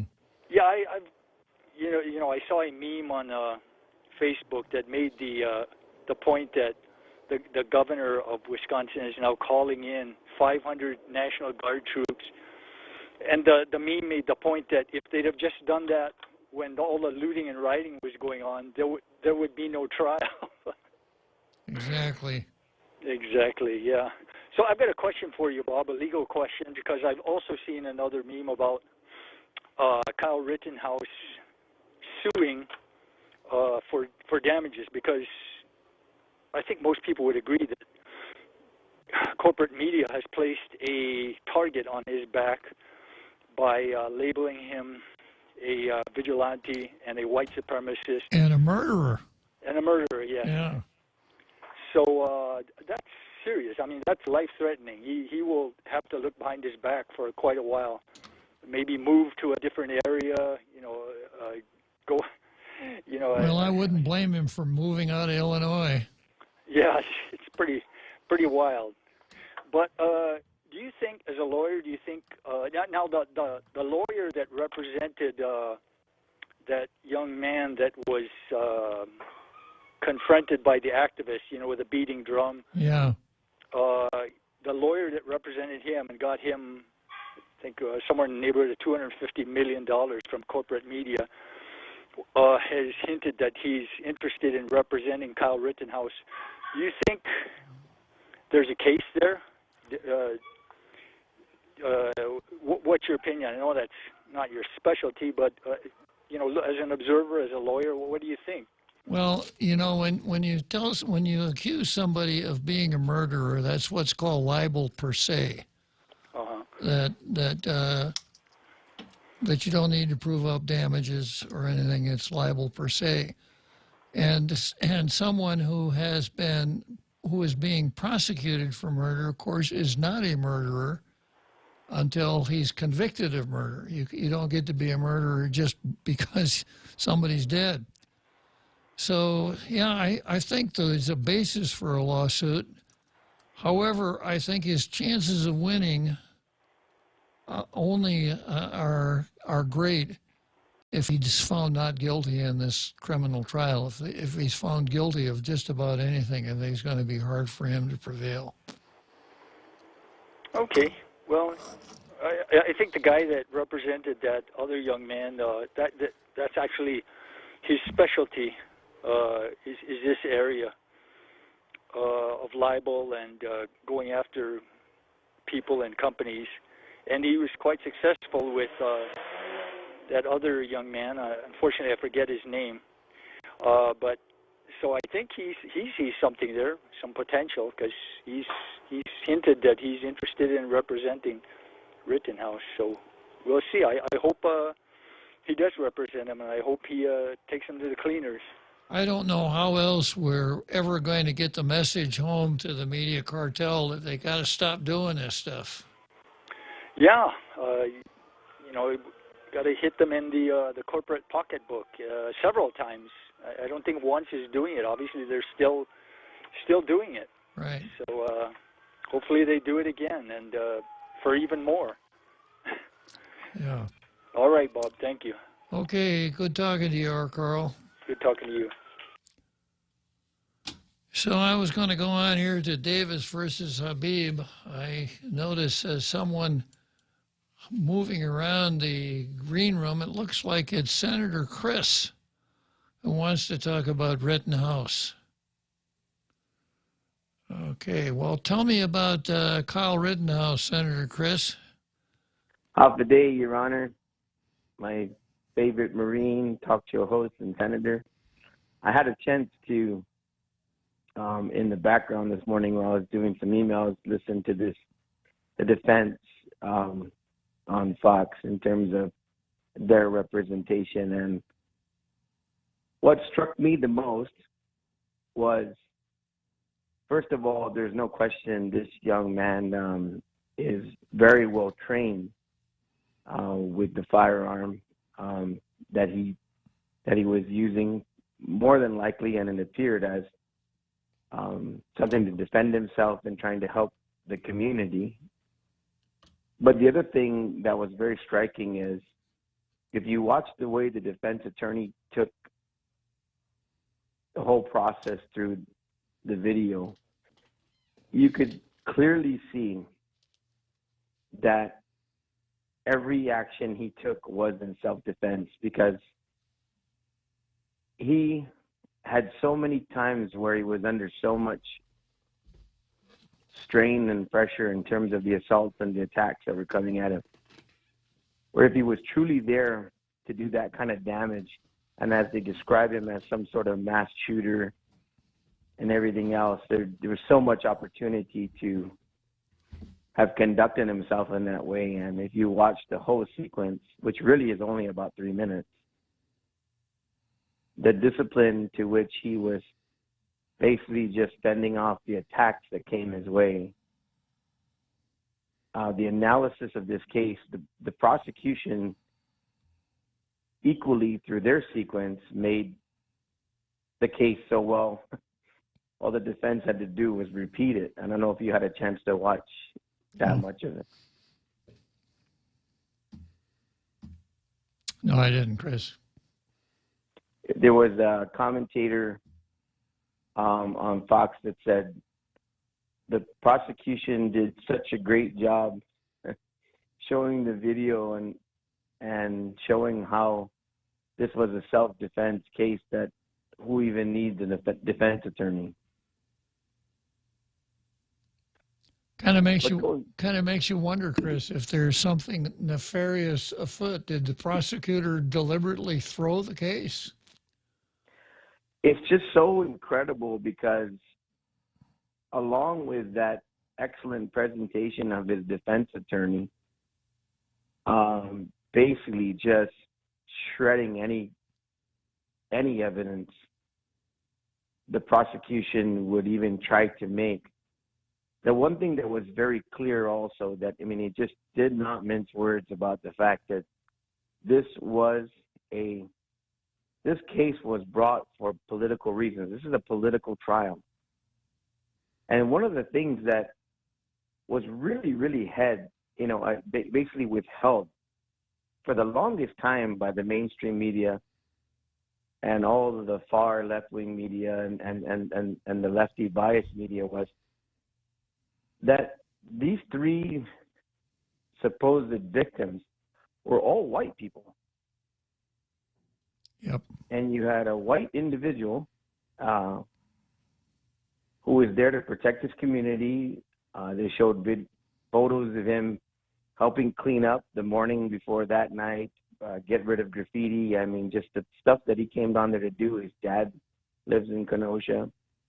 And all the things that led up to this. I mean, it was so incredibly orchestrated by the left mainstream media to not allow any of this information to kind of be highlighted prior to all of this coming forward.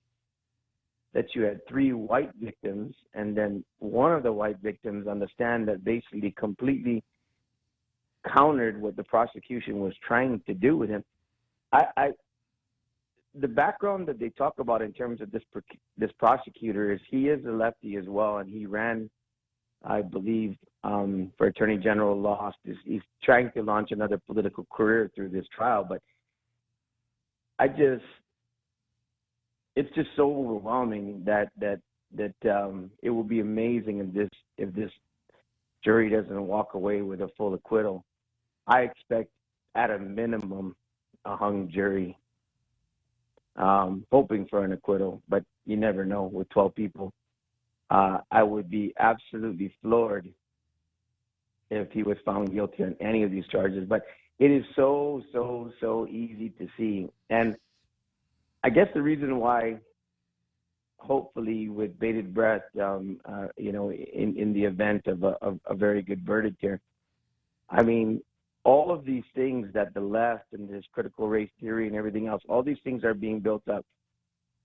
And I'm just hoping it's divine in terms of the way reversals are happening. I just see the left and the mainstream media losing on so many fronts when it comes to everything that they've tried to do, starting with, Virginia, starting with the almost the other close almost victory in New Jersey, and just all this craziness with inflation and all the craziness in terms of governance by this administration. I'm just hoping it's all of us that are down on our knees and praying and basically hoping the country sees that this is just a whole bunch of crap, the road we're going down. But a lot of the left-wing, crazy, radical stuff, in my opinion, is just falling apart at the seams, and I'm praying that continues. So am I, Chris. Those are some good observations. Thank you very much for sharing them with us. Absolutely, and like I said, it really, you could see some of the coverage on Fox in terms of even Jen Psaki today just having such a hard time dealing with direct questions from Peter Doocy and those media that are pressing on, why did the president do this? I mean, they're holding their breath on the verdict too right now because they know they've made way so many mistakes with this case, and I'm just praying that the outcome comes out exactly the way it shows. But you've had Alan Dershowitz, I mean, just really super high-powered attorneys that have been interviewed on this that just say it's nuts that the prosecution even brought this case, and it's so obvious that it was done in the heat of the moment to try to, to basically completely shove a narrative down everybody's throat. And if this is, found to be what it absolutely demonstrates to be, it'll be just another correction in the line of corrections that are going on in terms of these issues. So I just wanted to share that observation with you, Bob. Good observation, Chris. Thank you very much. All right. Have a good day, sir. See you later. Okay, and let's see. Why don't we head for Churchill Downs?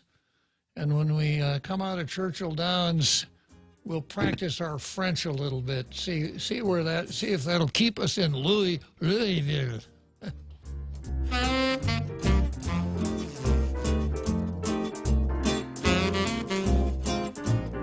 try Guam's original Chamorro restaurant with Pica's Best 5 years running. Mezcla Chamorro Fusion Bistro. Experience Chef Peter's candied salmon over scallion coconut rice, octopus to naktak, Chamorro platter, and their award-winning gourmet hamburgers. Or if you're looking for something healthy, try their keto-friendly menu. Come and enjoy Mezcla's half-a-day service at their Hagåtña and Grand Plaza Tumon location. Call their Hagåtña location at 479-2652 for reservations. Kami ang inyong bangko na tapat sa serbisyo. Tunay na kaibigan at handa para sa inyo. Ang bangko ng kinabukasan, laging maaasahan. And Pacific, where others dug branches, we place roots.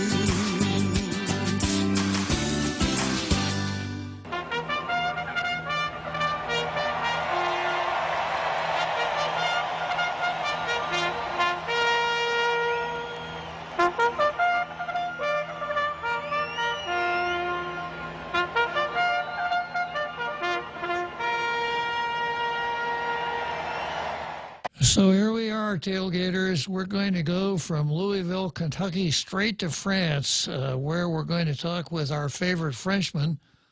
And then I'm going to head for home by way of the nearest drive-through.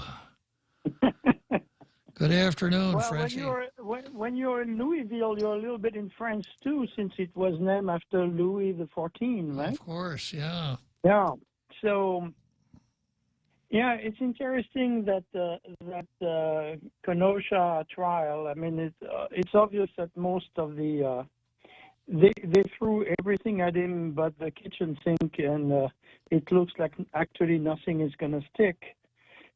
But what is amazing is going back to your thing, which was the media versus the people or versus the truth, is that from the politician from. President Biden, who claimed this young man was a white supremacist, to Maxime Water that demanded his head on a spike. This, strangely enough, reminds me of the kind of mob rule that we used to see in the South with Jim Crow and all that, when judges were asked to find some black defendant guilty, even though most of the evidence shown that that person was no more guilty than I am the Archbishop of Baltimore. It's quite interesting. The trial in itself, I've kind of looked at it as it was going. You wonder about the prosecutor. I think at one time he was trying to have a mistrial so he could get away with doing such a bad job. But it's quite amazing. He was trying to push the Rittenhouse kid to admit that he had nothing to do there. And he said, well, what were you doing there? And he said, well, I was defending my community. And then he makes a flippant remark saying, well, you're not from Kenosha. He should have known better, because apparently the kid's parents are divorced and his father lives in Kenosha. And Kyle Rittenhouse actually is a lifeguard at the Kenosha swimming pool. He's also a volunteer fire pioneer. And he's been quite active. Apparently even went to high school there. So, they said you should not ask a question if you don't know the answer. This guy has been terrible, even the way he handles a gun in front of the jury. It's just ridiculous. But what is amazing is the media really was acting as a mob demanding a victim on their totem. You had people like Morning Joe on MSNBC claiming that the kid went across state line. Like suddenly, for the liberal media, the state line is important, while they don't think that illegal immigrants coming over our own borders are doing a crime. But in the case of that kid, he went across state line with a gun, which was not true. The gun was already in Wisconsin and was loaned to him by a friend. And so was he, because he'd been working at that swimming pool that afternoon. That's right. So it's not all what they said from the beginning of the end was a collection of lies and mischaracterization, which, you know, if they were hoping that because he is not very wealthy, there wouldn't be a pushback and he wouldn't be able to get a defense, probably get a public defender. Unfortunately, a lot of people saw what was happening and did fundraising for this kid and to get him a real defense, which he got, and which is the system we're living in. But we have people on the left that hate the Constitution, that hate the Second Amendment, and that they thought that, you know, they had a perfect victim on the altar of their political madness. You know, while, you know, that was the third day of riots, right, when all those things happened. And the police had been pulled back, just like they had been pulled back in Seattle and other places where there were riots, Minneapolis, Portland, in Oregon. We had seen the same, or even St. Louis. We had seen the same thing where mobs of leftists, most of them out of states. That's another thing that you don't talk about, is that 2 of the 3 victims of the shooting are actually from out of state. They were from Illinois. And 2 of them also had quite lengthy criminal records. So they are not some white doves that ended up to be traveling at the time and they were at the wrong time, at the wrong place. The media also portrayed this kid as some kind of a white teenager in need of with raging hormones that wanted a gun because he wanted to compensate for his lack of masculinity or his lack of virility. And you've seen those arguments, you know, about white people wanting guns so that they can compensate for their lack of virility, like the gun is an extension of their private parts. You know, this is total insanity.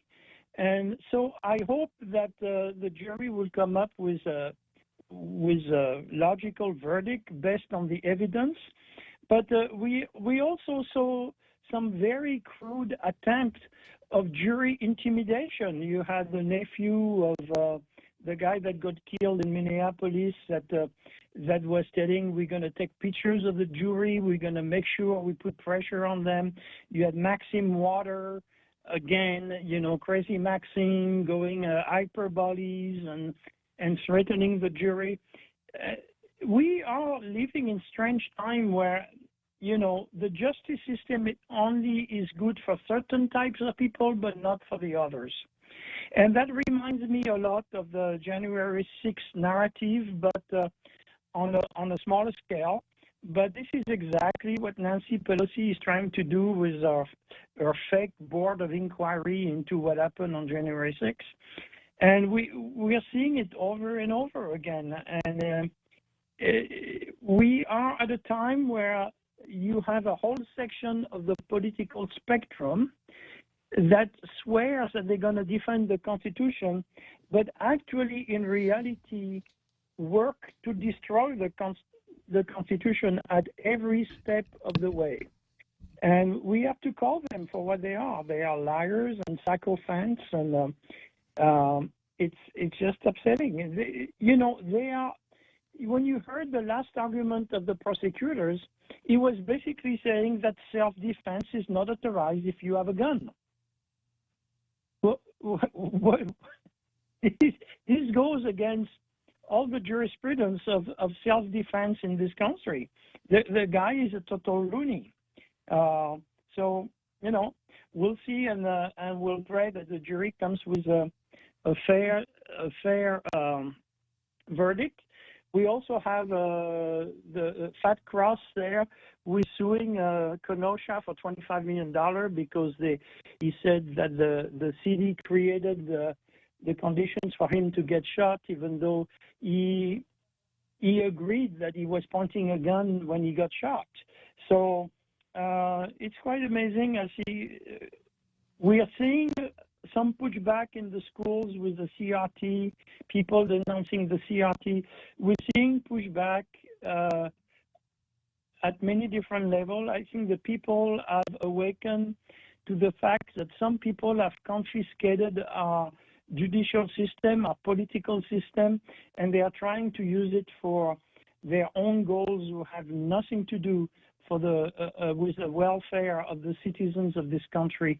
And it's a bad time. I hope it's not too late. I pray it's not too late, and we shall see. So probably Jack will have some comments on that. Thank you very much. Always good to talk to you, Frenchie. So, so long. So, yeah. We'll let Jack go. Yeah, okay, Frenchie, thank you. Thanks. So, let's see, we got about 5 minutes to go, huh? Jack, call back. He just hung up? Or I just hung up on him.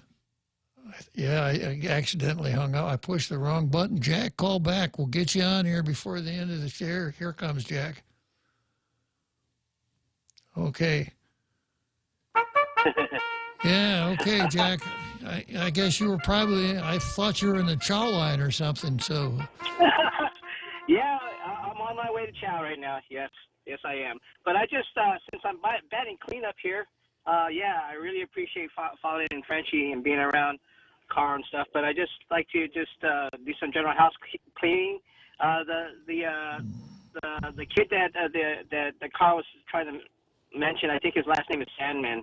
And, Nick Sandman, you're right, yeah. Yeah, and I don't know if you remember that we actually had someone here in Guam attending a march over there in Washington, D.C. from Guam who claimed to be an eyewitness and went to the paper and spouted the same thing as that guy did at the staff, saying that, he just attacked him and threatened him. And when the video came out, proved them all wrong, there was no retraction, so you can still probably find that interview of that local person. Jack, it wasn't just the interview. She was the catalyst. She happened to be from Guam, but she was the one who started all on her. I think it was a Twitter post. But she was also interviewed on PDN, I think, and there's no retraction. There's no, hey, follow-up interview, and what do you think? You just let these things go.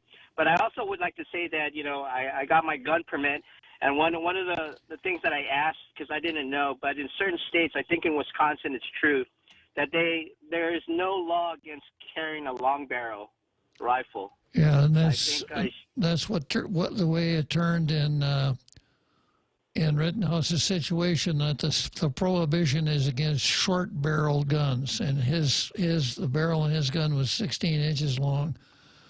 And the prosecution didn't even put any evidence on how long the barrel of the gun was. So even if it had been a short barrel gun, it wouldn't have mattered.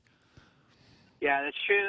And just to let you know, I was watching the closing arguments on a lawyer's YouTube, and there are a bunch of lawyers on there, and they're all like on the same page. And it seemed that YouTube shut down that feed. And so all the traffic was directed to like NBC, ABC, NPR. And, that was a shame. And, that's basically how it is. This poor kid, if you remember, he couldn't even get a GoFundMe account to get his defense because they barred him from doing those activities. So, I think the only thing is that, and the sad part is that part of this whole because it's a big case, they hired juror consultants. And the sad part is that the same juror consultant that was used for the Chauvin case was used for this case. But I'm counting on the citizens of Kenosha to be upright citizens that they are, and we're not going to have the same fiasco that have happened out there in Milwaukee, Michelle, with the Chauvin case. And you saw how all these things were coming out, like these jurors really wanted to get on there, and they had social media saying that the guys were guilty. So we hope the outcome will be justice wins and this kid gets off scot-free. But I'm sorry to say that if it is a hung jury, he can be retried, and so that's the bad thing about it. It's not without prejudice, and so he can be. So what we're hoping for is that the jury selection was good, and that the evidence will speak for itself, and there'll be no intimidation. And the citizens over there at Kenosha, they're very outstanding. They're good citizens, and I would just hope that it goes through here. But that's what I wanted to say. And okay, Jack, you got it in. So you have a great day. Just before the end of the show. Thanks for calling, Jack. Okay. Let's go, Brandon.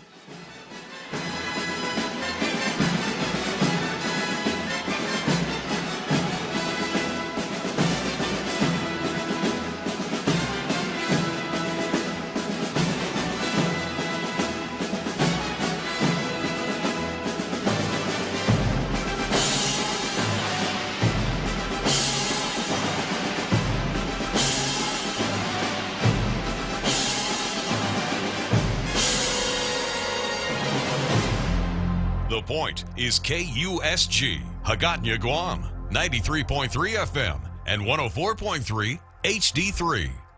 HD3. On to the jury. I'm Jack Callahan, Fox News. Deliberations begin hours from now in the trial of Kyle Rittenhouse, charged with killing 2 people and wounding a third during riots in Kenosha, Wisconsin last summer. In closing arguments, prosecutor Thomas Binger defended the people seen on video attacking Rittenhouse. The crowd has the right to try and stop an active shooter. They have a right to protect themselves. The defendant is not the only one in the world who has the right to self-defense. But defense attorney Mark Richards says Rittenhouse fired only when he believed his life was in jeopardy. Kyle was not an active shooter. That is a buzzword that the state wants to lash onto because it excuses the actions of that mob. The judge also threw out a weapons charge against Rittenhouse. If he were to be convicted on the homicide charges, he could be sentenced to life in prison. At the White House on Monday, President Biden celebrated his signing of a $1 trillion infrastructure bill. Democrats and Republicans can come together and deliver results. The president paid tribute to lawmakers from both parties who helped craft the bill, infusing federal investments in roads, bridges, and high-speed internet.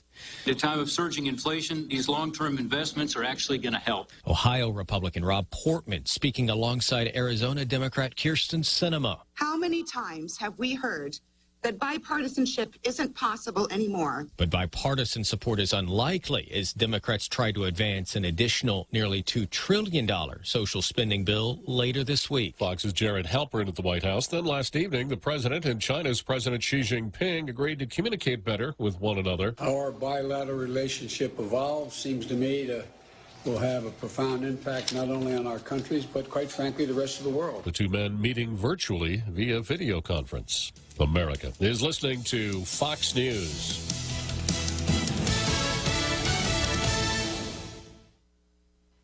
Get all of your favorite Fox News podcasts ad-free on Apple Podcasts with Fox News Podcasts Plus. From Trey Gowdy, the Fox News Rundown, Will Kane, Brian Kilmeade, and so much more. Go to foxnewspodcasts.com for all the details.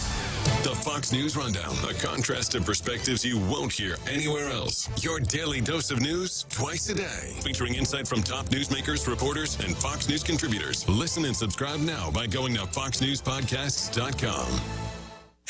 New from the Fox News Podcasts Network, Dana Perino, co-host of the 5 and America's Newsroom on Fox News Channel, returns to the world of audio with a new limited-time podcast, Everything Will Be Okay with Dana Perino. Building off the success of her best-selling book of the same name, Dana provides an unequaled brand of advice built on real-life experience and interviews experts and individuals that make a difference in the lives of others. Subscribe and listen now by going to foxnewspodcasts.com or wherever you get your podcasts.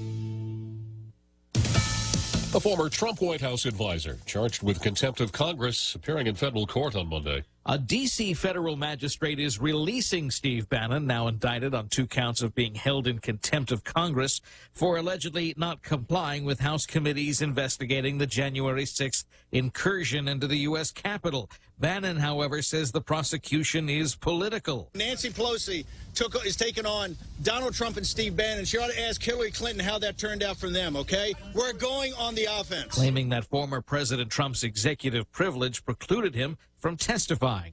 Bannon is facing a maximum